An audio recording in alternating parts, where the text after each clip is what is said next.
Bonjour et bienvenue à cette nouvelle vidéo qui est celle promise sur la telle. Afin de mieux comprendre son rôle, je vais commencer par vite rappeler ce qui est vraiment difficile dans le traitement. Et pourquoi donc? Je vais passer aux explications plus détaillées et ensuite on va voir comment la telle, une fois transformée en un lit, permet de venir à bout de toutes les difficultés. Il y a trois grandes difficultés inhérentes au traitement. La taille des bosses, est-ce qu'il s'agit de grosses bosses ou de petites bosses? Le doigt touché par l'arthrose, est-ce que c'est un doigt déformé ou non? Et le côté du doigt, parce que le doigt déformé a un côté fragile. Mais avant cela, il y a une condition préalable qui doit être remplie, vous le saviez. Ne l'oubliez pas car ça vaut pour la telle comme pour le cataplasme, c'est l'environnement chaud. Si le soleil radieux n'est pas présent, il faut soi-même créer un environnement chaud puisqu'il faut arriver à l'exhalation et voire parfois même à la transpiration. Et cela implique donc de supporter de la chaleur et ce qui va avec, c'est-à-dire une couche humide sur le corps. Parce que c'est tout le corps qui est engagé, c'est tout le corps qui fait un effort pour guérir le doigt. J'y insiste parce qu'il y a des gens qui n'aiment pas transpirer et qui font tout pour ne pas transpirer. Ça ne peut pas être le cas d'une personne qui traite une arthrose. Alors n'oubliez pas non plus de ne pas exagérer avec les gras saturés, parce que évitez au moins les confiseries. Donc voyons la première difficulté, la taille des bosses. On serait tenté de penser que les grosses bosses, que ce soit Eberden ou Bouchard, soient plus difficiles à traiter et à faire partir. Mais on a vu que c'est tout le contraire. On a vu que le gros des bosses de mes doigts est parti relativement facilement et que ce sont au contraire les petites bosses, les petits bouts restants qui sont souvent en plus mal placés, qui sont le plus tenaces. Et comment cela s'explique-t-il? Il y a deux explications. Un, les grosses bosses sont dans le chemin. Et deux, on peut mieux les cibler, entourer, serrer, chauffer par le cataplasme.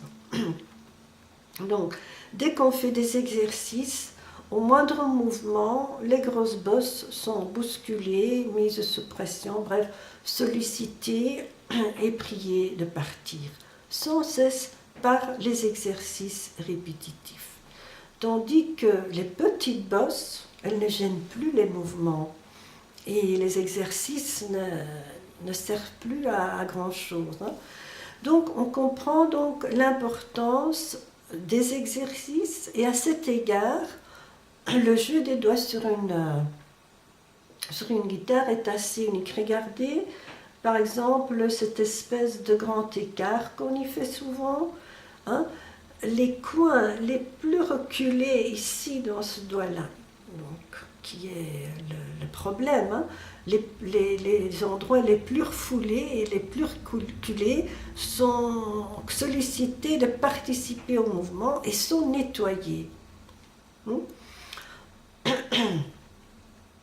Donc l'autre partie de l'explication, c'est que puisqu'on peut mieux cibler les grosses bosses, on peut mieux les serrer, c'est-à-dire mieux les chauffer, plus d'exhalation, le sang saura mieux faire son boulot, puisqu'il va toujours vers le point le plus chaud. Souvenez-vous, on a vu que Kneb conseille de mettre une bande autour du cataplasme, c'est tout simplement pour cette raison-là. Donc, l'idée centrale de sa méthode, elle revient toujours comme explication. Elle joue même au niveau du doigt sur une petite surface d'à peine un bon centimètre. Les petites bosses, quand tout est déjà égal, quand il ne reste plus qu'un petit bout, ce sera donc plus difficile à cibler, surtout avec un cataplasme. Donc, plus petites sont les bosses, et plus elles sont difficiles à traiter. C'est là la première chose à retenir. Donc à cette première difficulté s'en ajoutent deux autres, mais qui sont reliées, le doigt touché et le côté du doigt. Donc un doigt déformé est plus difficile à traiter parce qu'il a un côté fragile, celui où il y a la déformation. Et qu'en plus, cette déformation tend à s'aggraver.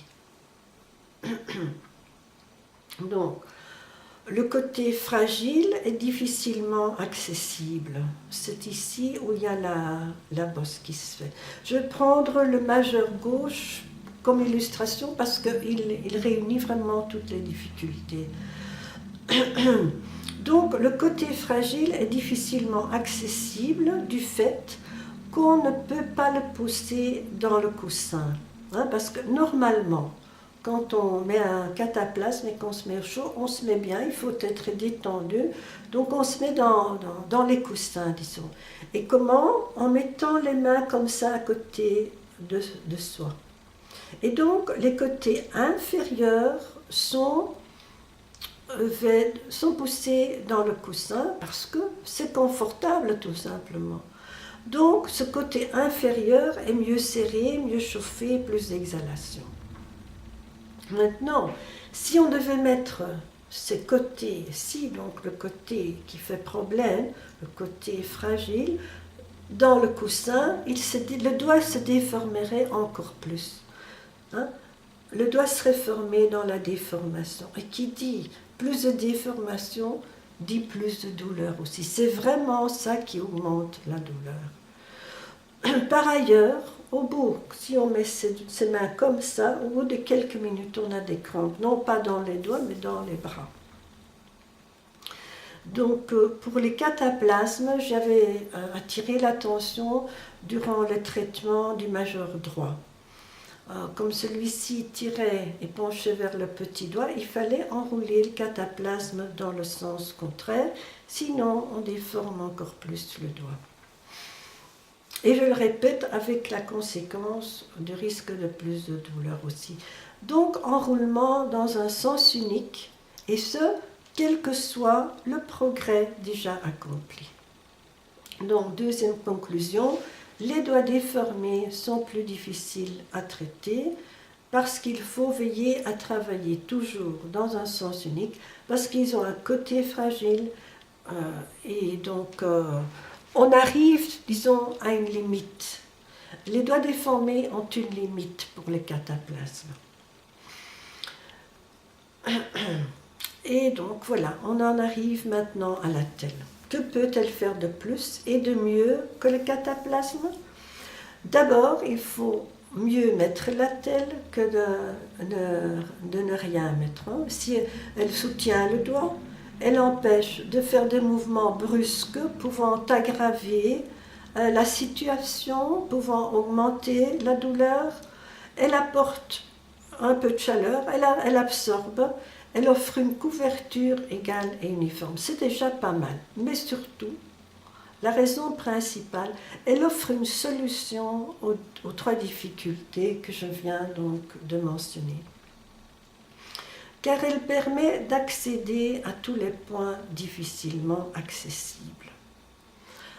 Donc on peut les utiliser un peu comme un cataplasme, mais surtout on peut les transformer en un lit. On va y arriver tout de suite.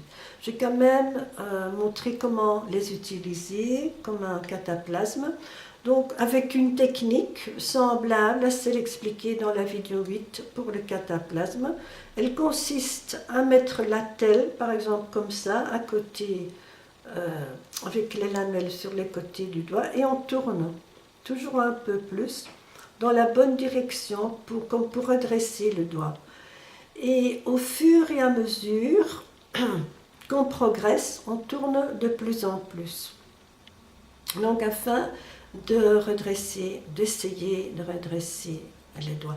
Parce que, dites-vous bien, que ces bosses d'arthrose ne viennent pas de nulle part. Elles sont souvent le résultat de mouvements répétitifs, mais dans le mauvais sens. Je le vois avec mon majeur pour le moment parce qu'il fait malin. J'ai passé un mois à essayer de traiter la douleur et c'est comme ça que j'ai inventé le lit. Parce que il n'y a pas de solution miracle pour la douleur comme on a vu dans la vidéo précédente. Donc, je le vois avec ce majeur qui est sensible et je sens tous les mouvements qui le poussent dans la déformation. Que je prenne un essuie par exemple, ce doigt est constamment sollicité ici, un essuie, un rouleau de papier cuisine, une tasse. Quand j'épluche mes pommes de terre, cette patate elle est couchée ici sur ce doigt, sur la partie la plus fragile de ce doigt. Donc, et tous ces mouvements exercent une traction dans le mauvais sens, dans le sens de la déformation. Donc, la transformation de l'attelle en un lit, c'est très facile à faire. Vous prenez votre attelle et vous poussez l'intérieur des lamelles, vous la tournez carrément comme ça, de façon à ce que l'intérieur des lamelles soit à l'extérieur. Et alors, nous avons au-dessus un lit. S'il n'y a plus d'éponge, vous pouvez supplier, par exemple comme ça. Alors, la lamelle supérieure fait office de lit, où le doigt peut être couché comme ça sur les côtés, ou de n'importe quelle façon. La lamelle inférieure va faire office de ressort. Et donc, le but, c'est de reposer le doigt comme dans un lit. Toute chose guérit mieux quand elle est reposée. Donc cela va permettre de mettre tout le poids du cataplasme sur ce côté. Et même de l'enrouler dans le sens interdit, disons. Alors, ce qui est bien aussi, vous mettez votre cataplasme et puis vous mettez votre bas, comme ça autour, vous pouvez mettre... Je ne dirais pas du papier ici parce que c'est trop fragile, disons, ce côté. Directement le bas ou une petite bande à gaz, si vous voulez.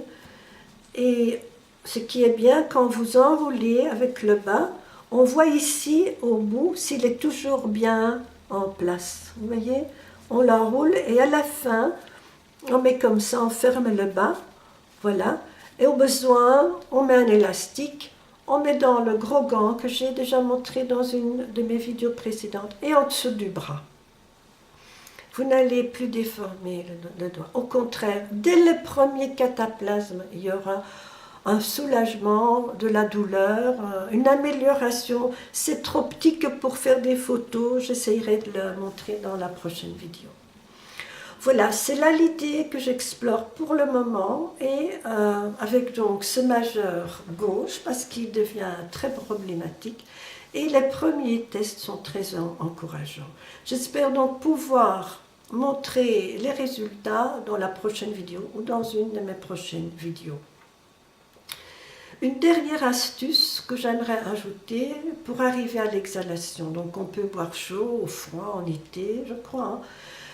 Et régulièrement une gorgée, par exemple toutes les demi-heures. Ce qui revient même, on peut chauffer, donc allumer le chauffage ou un petit chauffage à côté de soi. Et c'est quand on l'éteint qu'on commence à un petit peu avoir de l'exhalation. Et donc on peut répéter ça pendant des heures et vous n'allez pas ressentir le moindre inconvénient. Donc ça c'est pour ceux qui veulent vraiment le faire comme il faut, en supportant un peu une couche humide, un peu de transpiration, hein, exhalation comme on a si souvent dit. C'est très facile finalement. On boit régulièrement et où on allume un peu le chauffage. Quelques minutes, hein, ça ne doit pas être longtemps, puis vous vous rendrez compte que vous transpirez et une demi-heure après ou une heure après, vous verrez bien, vous refaites l'exercice. Voilà, pour aujourd'hui, je pense que c'est tout. On a vu comment l'attelle peut donc compléter magnifiquement le cataplasme. C'est tout pour aujourd'hui. Je vous remercie de votre écoute et vous dis à la prochaine vidéo. Au revoir.